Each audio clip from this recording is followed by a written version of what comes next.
How you doing? You know, Yeah, all right. We're just trying to stay busy, stay focused. yeah. It seems like you are. I was gonna. I mean, obviously, I seem to start off every interview with the same thing now. Are the family all okay? Is everyone well? Yeah, yeah. I mean, we've been affected. Yeah, Uh, I think the more people you know, the better your chances are yeah, of being affected. And mm, you know, I'm old now, so I know a lot of people. yeah, And and I know a lot of old people. yeah, So. Um, Yeah, I've known a lot of people that have been really affected by the COVID, even within our family yeah, bound, you know. So, a couple of very good friends. I've had um, friends' parents that have yeah, died from this shit, and survivors as well. yeah, yeah. Uh, so, I mean, it's a strange thing. It's a strange time. It's scary stuff. Like early on, really early on in it, actually, back in March, a friend of mine here in Chicago he works for a different firm, but who I knew, who is like, I'm what, 42 now. He's like a year older than me, I think. And he really got it bad. I mean, he spent a couple of weeks in ICU on a ventilator and recovered, thankfully. But that's scary stuff. I mean, he was my age pretty much. He had no pre-existing conditions. Just hit him hard. That's Yeah, the scary thing about it. I think it seems to hit some people really hard and some people not at all. Right? Like it's yeah. You crazy. just it's kind of a crapshoot. You just don't know. Yeah, In the very early stages of it, um, they were saying, "Oh, it affects those with, bad lungs," and yeah, I'd been smoking for 38 years, yeah. so that was finally enough to actually make me quit smoking. So I Oh, haven't that took you had over the edge. a cigarette in like 6 months, which is totally Yeah, crazy. yeah, yeah. Oh, well, that's hey. Then you take the good out of it, right? There you go. You've quit. Yeah, I got to, you got to look for the positive, I guess. Um, So I was thinking actually about I've been thinking a lot about live music, obviously because we're not getting to go to any, and that with the website and everything, that's something we do a lot. And I was thinking about Nashville last year when I came out and saw you guys in Nashville. And you were so nice, like you gave me a slice of pizza after the show and everything. And I was, like backstage, but I really enjoyed that show. And we spoke to you earlier in the year before that, and we were talking about Broken Arrow, which I really enjoyed that album. And you were about to go back into the studio with Ted Hood yeah, to record the new album.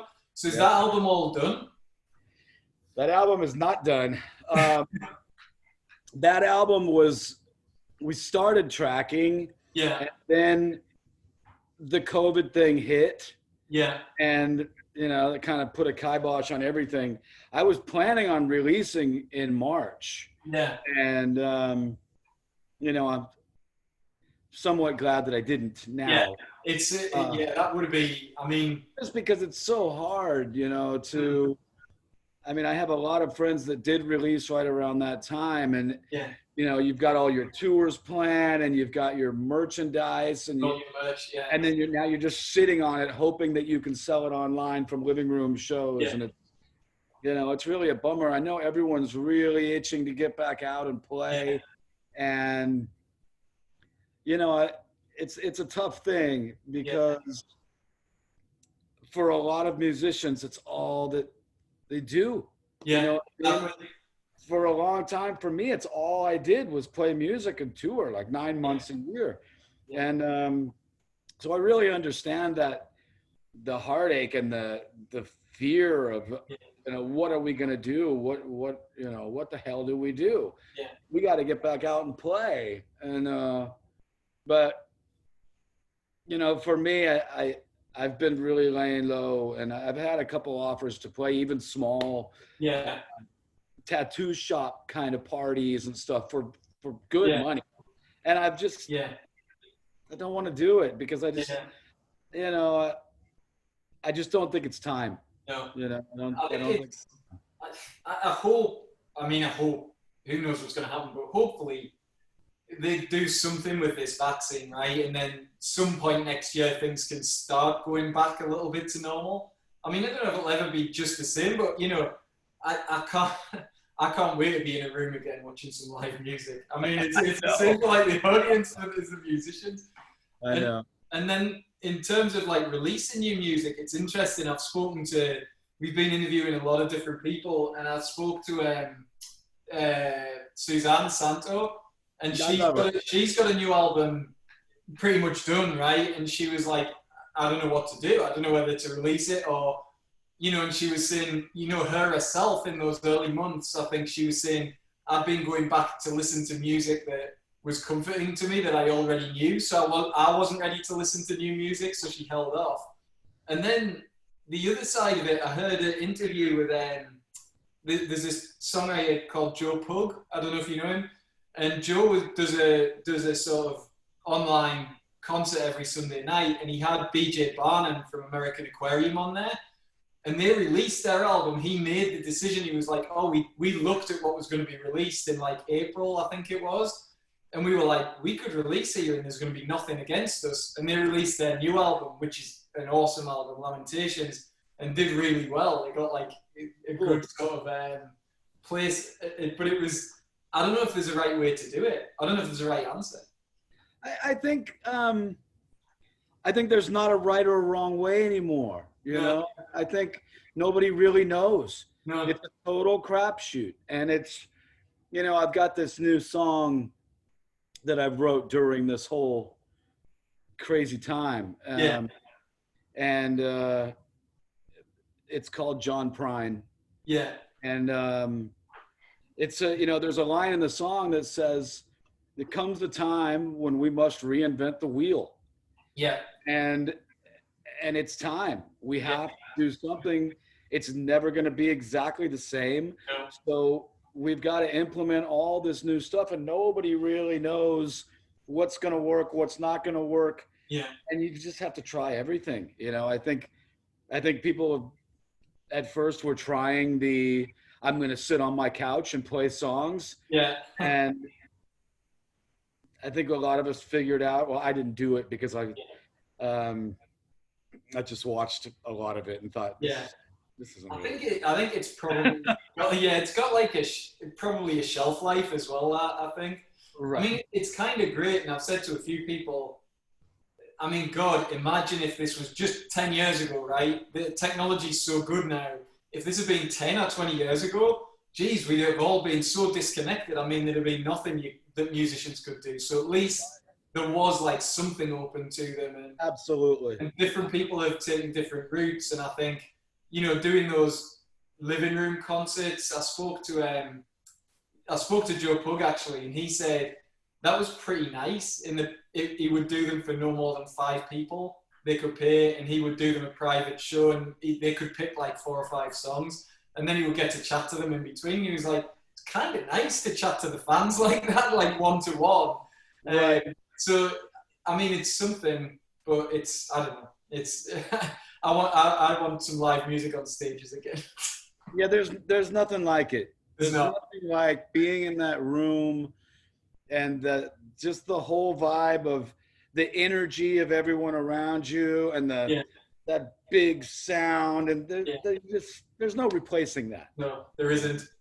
So Oh, with your new album, I mean, I remember when I spoke to you last year, we talked that like our California Kid was like there was a lot on there that reminded me of Petty and the Heartbreakers. I remember saying that, and then Broken Arrow, you were a lot more introspective on that one. There was some deep stuff on that.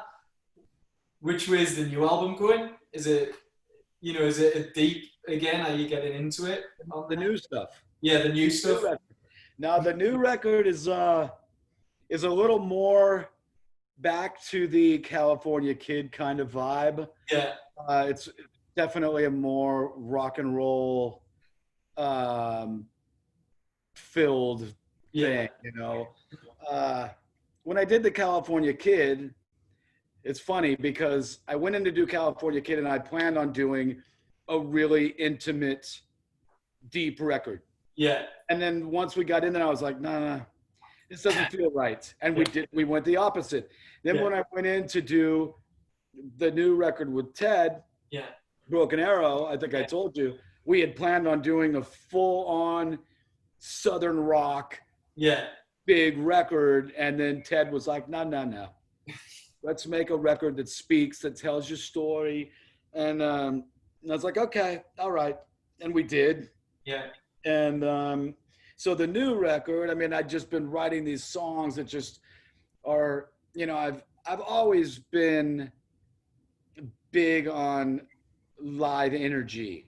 You know, when I go see a show, I want to see a show. I want energy. You know what I mean? Not that I don't dig the coffee shop show. Yeah. And, you know, sitting down and hearing someone pour their heart out. And I do love that. Yeah. But, you got to be in a mood for that, you know? And I think on a Friday or Saturday night, if you're going out to party, you don't want to be depressed. No.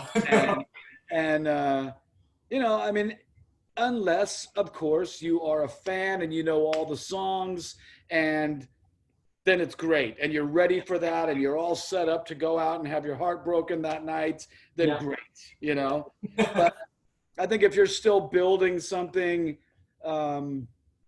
and not everybody knows you and they haven't seen you before, I mean, really, personally, I just love to go out and have fun. Yeah. You know? Yeah. So I prefer a good, fun live show. And so I wanted to make another record that was of that kind of, know, that jam. And so we've been, you know, there's a couple of deep songs, of course. There's some slow, you know, string pullers, but for the most part, it's back more to that, like, California party, you know. Nice. Yeah. And how was it with, because I remember talking to you last time and you saying that, like, you and Ted really got into it on Broken Arrow, and, like, he pulled some stuff out of you that you probably wouldn't have come out without him. Did you have a similar experience with him this time? Is he pushing you? Yeah. You know, I mean, Ted, a lot of people tell me, and have always told me that I'm kind of, you know, with the band is kind of a West Coast East Street band sort of vibe, you know, which I dig. And so Ted, of course, is kind of the, you know, of course, he's English. Yeah. And, so, you know, he loves the Clash and he loves the, you know, all that kind of stuff. Yeah. Where he did do Gaslight Anthem, which was 59 sounds. Jersey, right out of it. Yeah, that's like a Springsteen type. I mean, that's a great album. It is great record. That record actually just had its anniversary a couple days ago. Oh, really? I think, I don't know if it was 12 years or 20 years or I don't know. But the other day was just the anniversary of when it came out. But yeah, Ted is always pushing he always pushes me in strange directions for me, you know, which is what a good producer should do, and get you out of your comfort zone. And, you know, like right now, we just started a new project. I'm sure you probably saw the thing I did with Lone Hawk Hats, where we for Navajo Nation. For Navajo Nation. Yeah, that was fantastic. The amount you raised, Charlie, was unbelievable. Yeah, it was cool. You got to get out of yourself and do some good for everybody. You know? So right now we're doing that song that I wrote, John Prine. We decided that it would be really cool to do a charitable fundraiser and get involved with Save Our Stages, the NITO Live. Yeah. And so I wrote that song, and then I brought it to my friend LP. Yeah. And she had a couple of ideas for some changes in it. Yeah. And then I went in and I did the basic tracks 2 days ago. Okay. And Jimmy Vivino is going to MD and play on it. Yeah. And LP is going to sing on it. And we're going to have a handful of people involved in tracking the song. And then we're going to put it out. And then all the funds that come from that will go to Save Our Stages. That's awesome. That's a really worthwhile. So actually, it was last month, I think, I interviewed their communications director, of NEVA, at the National Independent Venues Association, who were running the Save Our Stages stuff.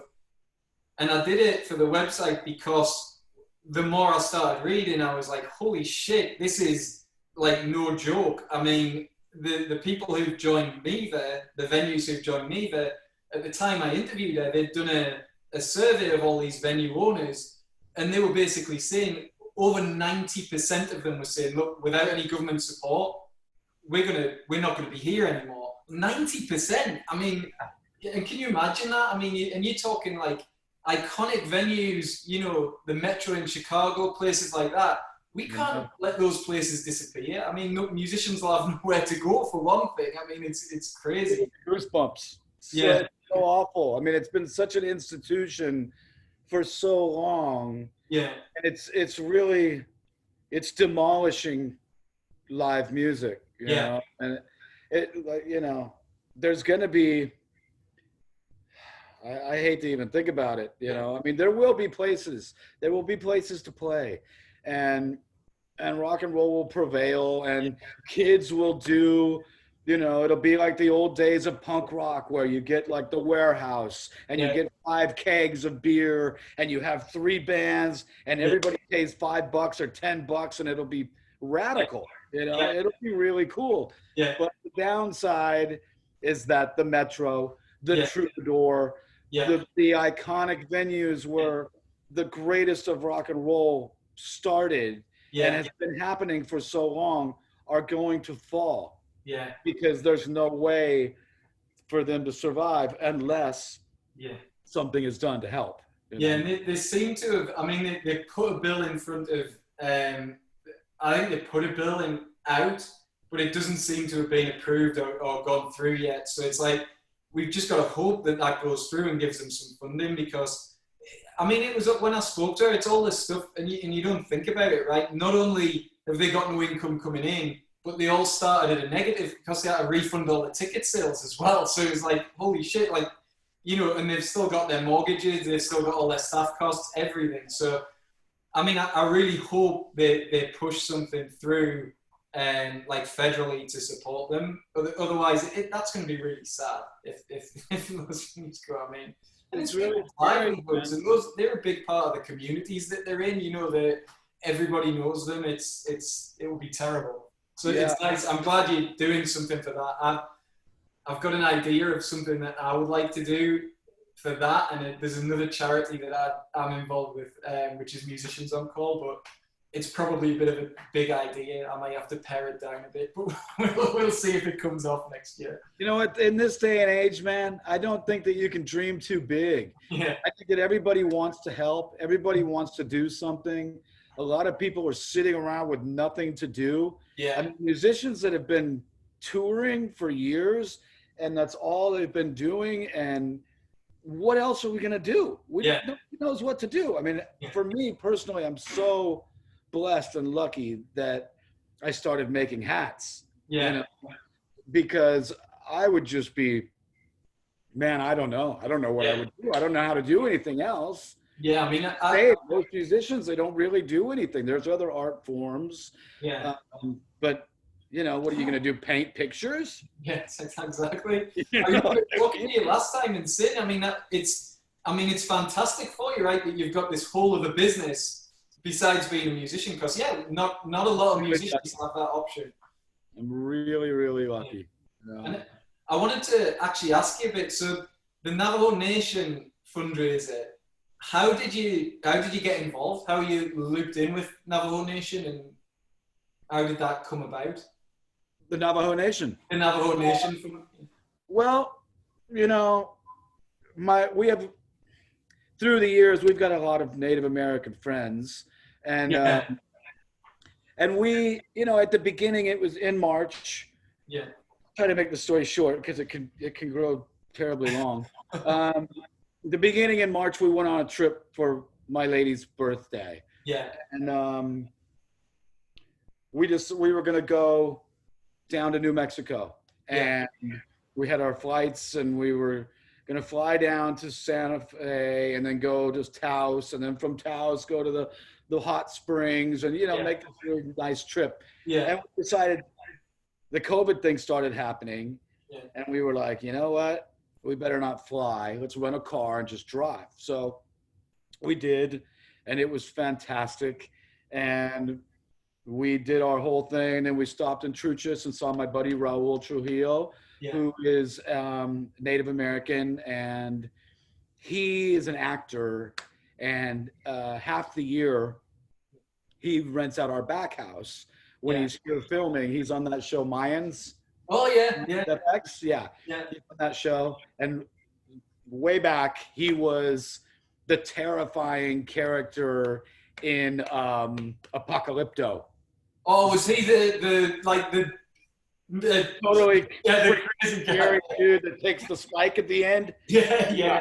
Scariest villain of all time. Yeah, that's a he should have got an Oscar for that for sure. But anyway, so he's a very good friend of ours, and he's got a ranch in Truchas in New Mexico. So we stopped to see him. Yeah. At this point, there were only 288 cases of COVID in the United States. Yeah. And we were kind of like, wow, this could get ugly, but we'll see what happens. And then on our drive back home, we stopped in,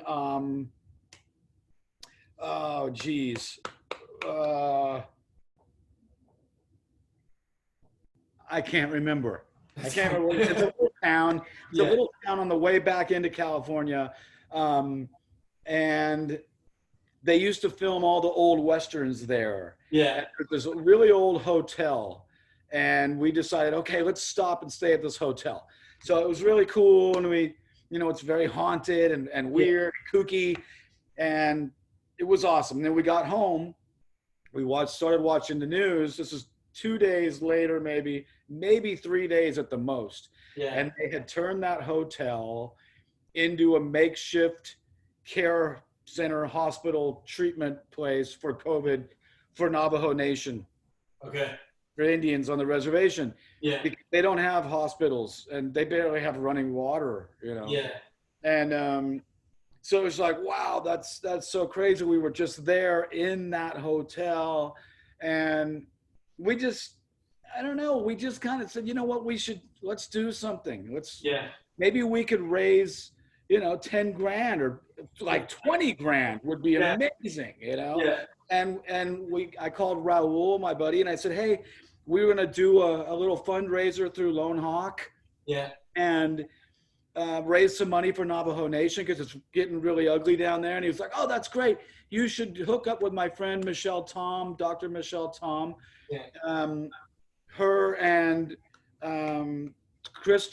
Crystal have this thing called United Natives. Yeah. And they're totally hands-on. It's a very small organization, and they're rad, and you should work with them. So we were like, okay. And so I reached out to some of the people that I've made hats for. Yeah. Sheryl Crow, Chris Robinson, Marcus King, Charlie and Britt from Blackberry Smoke. Yeah. Just all the cool peeps out there that have some of the hats. Yeah. And I told them what was going on. I said, well, I think we're going to do an auction. Do you want to sign a hat and send it over? And everyone was like, yeah, absolutely. Hell yeah, I'm in. Nice. So that was really cool. The response was really great. And so we started doing this auction in hopes of raising 10 or 20 grand or whatever.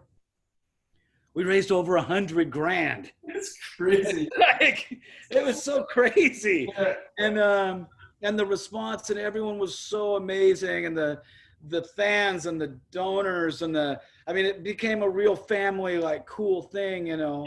And so it's actually still going. It's at 107,000 something. We're not doing any more hat auctions. Yeah. But the raffle is still coming up. Yeah. Yeah. So yeah, I mean, People just donate if they want. They can just go on and donate to it as well. yeah. There's a link. There's a link in the Lone Hawk Hats Instagram, and it was crazy because we did the whole auction on Instagram, right in the feed. You know, it was totally crazy, but it worked. And so there's a link in the bio, on the Lone Hawk Hats bio, or in my Charlie Overbey Instagram bio. And you donate any amount to that link, and it puts you automatically into the raffle. We'll tag it in the story as well. I think we might have already done a press release when you to announce that you were doing that, but we'll put it in this story as well on the website. Oh, cool. Yeah. Nice. Yeah. Cool. Yeah. No, I thought that was a great thing. Like the numbers were just crazy because I'd seen you do another interview where you were saying like, oh yeah, we were hoping for maybe 20. You know, like, oh, let's stretch, let's get 20, and then you get over 100. I mean, that's nuts. Like, yeah, it was. I mean, it was so crazy because there's so many people involved. David Lee Roth did it. It was like, what? Yeah. So I think that it kind of became a little bit of a thing where there was some news press about it, and I thought Rolling Stone might have done a thing about it, but they were too cool. Yeah. But whatever, it's all good. I mean, like you said, I mean, we were hoping for 20 G's. 100 grand is so amazing. It sent so much water and massive amounts of Lysol products and stuff that they really need out there. I mean, they don't have anything really. I mean, they are staying in tents outside of their homes to stay away from their family, so the whole family doesn't get sick. In tents, and it's like 105 degrees out there. There's no running water, there's no hospitals, there's no. It's I can't even fathom it, but it is what it is, and it's reality. Yeah, it's great. But I mean, at least you're doing something there, because I mean that it's crazy. That's crazy that people have to live like that. That's nuts. Yeah, and the government is of no help, really. Well, to anyone, really. Let's not get into that.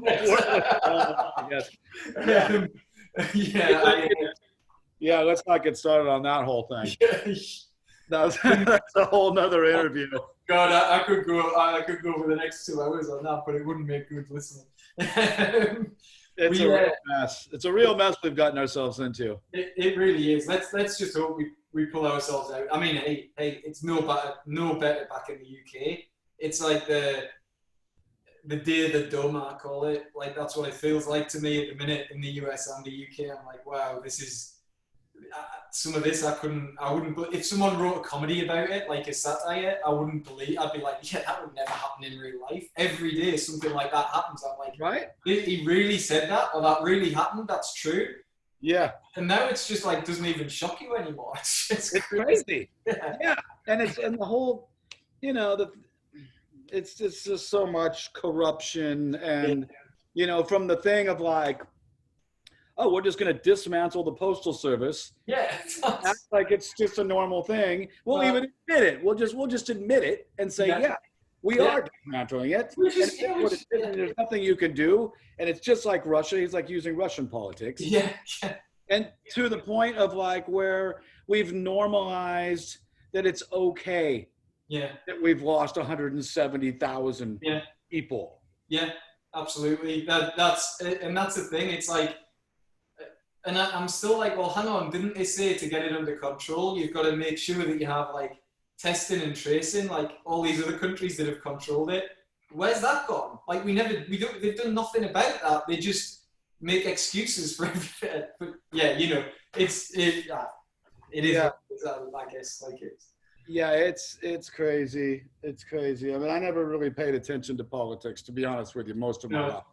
I just didn't really care because I was playing rock and roll, and I thought they was going to sort it out. Yeah, that's what they do. What I do, and I'll just trust everyone else to sort it out. Yeah. But now I'm looking at it and I'm going, wait a minute. Yeah. What the hell is going on here? No, it's not. And the worst is that it's split everyone so bad. Like, I think I'm trying my best and I think we all probably need to now, rather than just like being at the two polar ends, at least trying to talk to people who have different views. That's the other thing that's disappeared out of society, is like no one listens anymore. It's like someone says something and then the other person's already shouting at them before they've finished. No, you're Right. wrong. It's like, well, listen and try and at least understand where they're coming from. And then maybe people can start having normal conversations again rather than just screaming their heads off at each other. That would be nice, right? Really, Like, nice to get back to that. it's really complicated. You Yeah. know? And some of my closest people in the world are of a different mindset than me, and which is really hard for me to comprehend and fathom, because I mean, I was always kind of like, I think most people always thought of me as like, oh, Charlie, yeah, total redneck, you know, Charlie's like Ted Nugent, you know, just because I'm like crazy party guy, like, yeah, the party, you know, and I like, you know, rock and roll, and I kind of look like a, you know, whatever. But, you know, I think that this whole last 6, 7, 8 months, whatever it's been, I don't even know what day it is today. It's been such a opening of awareness about everything and everyone, and we're seeing sides of people we never thought we would see, good and bad, you know, and I think that's okay. I think so. It has to be. There is a lot of good as well, and I think that gets lost, you know, with the media. Sometimes everything's sensationalized and they like the bad stories, but there's a ton of good stuff going on as well. There are good people, and you know what you've done for Navajo Nation, what you're doing for Save Our Stages now, that kind of stuff is happening, and people are stepping up. You know, people are going around neighborhoods and helping older people, you know, bringing them food, they're doing that around Chicago, and that stuff's happening. You've just got to look for it. It's there. It's definitely there. Yeah, the Sean Penn story is amazing. You know, Sean Penn, I mean, go, brother, go. I mean, that's incredible. There's a lot of people, like you said, that are out there doing good stuff and trying to make positive change. And, you know, but the media likes to show the, you know, the not so good. And it's always been that way on the news. On the news, and it's like, oh, God, I don't want to watch the news. It's so depressing. You know? Now they've just got so much ammunition that it's, you know. It wears you down, right? I mean, I actually had a horror movie. I had to stop watching. Honestly, I had to like say to myself every day, I'll take a look in the morning at what's going on like the BBC News website or something. Then I'm not looking at it anymore. Like, I'll get it fixed for 15 minutes.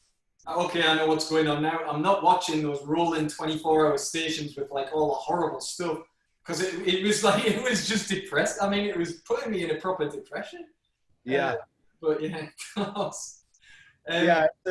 it's a strange time. I mean, I got really, really deep into, you know, because like I said, I never paid attention to politics. So once I was like, holy shit, I wanted to know, and I wanted to dive in, and I wanted to get involved, and I ended up having to disconnect my Facebook from my phone. Because I was having all these wars with people that I've known all my life, you know.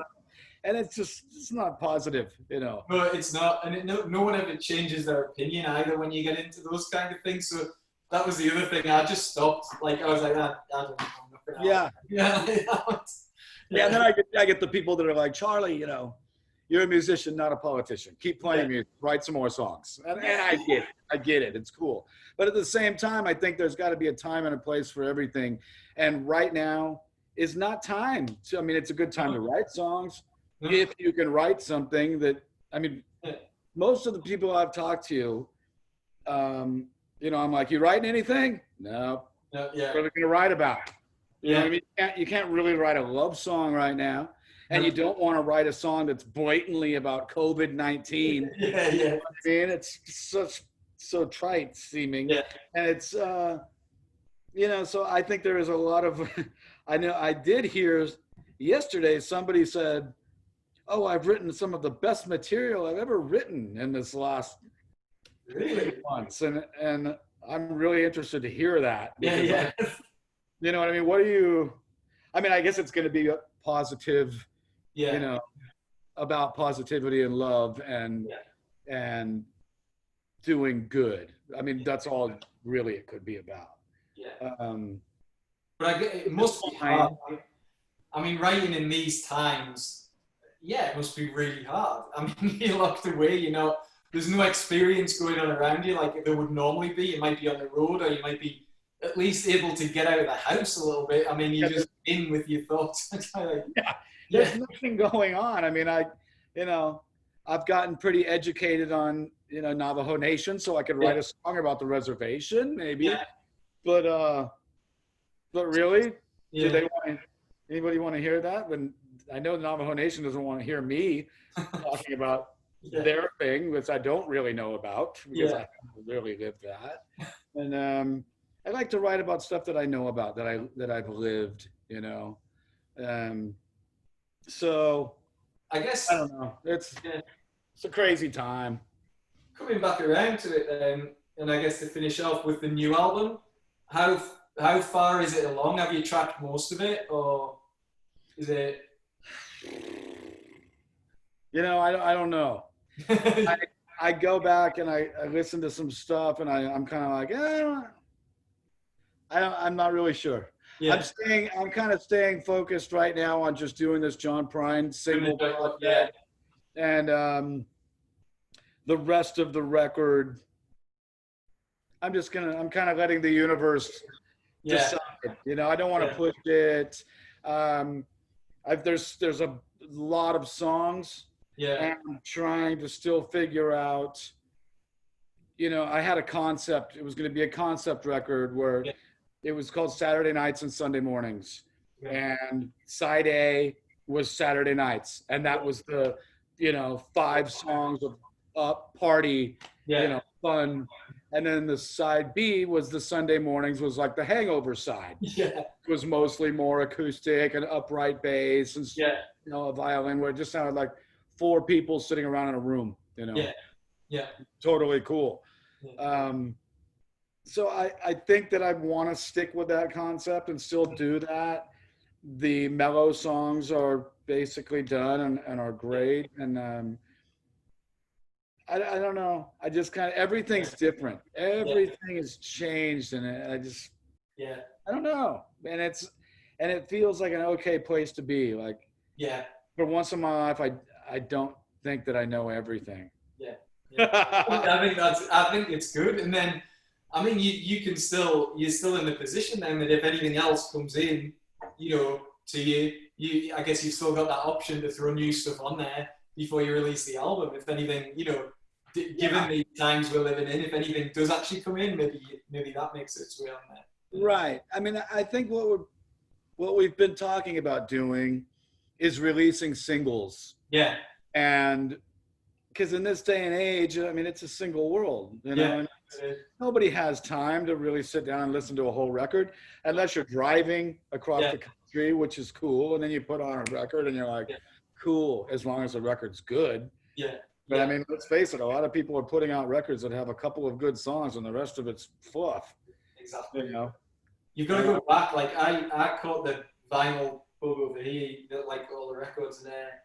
That's what I like about it. Like you go back to old records and the thought that went into tracking those things, like with what goes where, and then you can it makes it a bit of an event, right? If you put an album on, you're kind of committing to listen to it all the way through. And the number of songs I've picked out, like from records that I've probably like bands I've heard before, I'm like, never heard this song before in my life. Just through listening to the entire track list, it's I really like it. Yeah. Yeah. So So yeah, I mean, I don't really know. yeah. I don't have all the answers, and I about my stuff.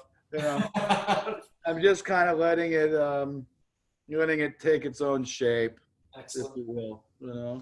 So with the Save Our Stages thing, to close up, I guess you were in the studio already doing some tracking, right, for the new Yeah, song.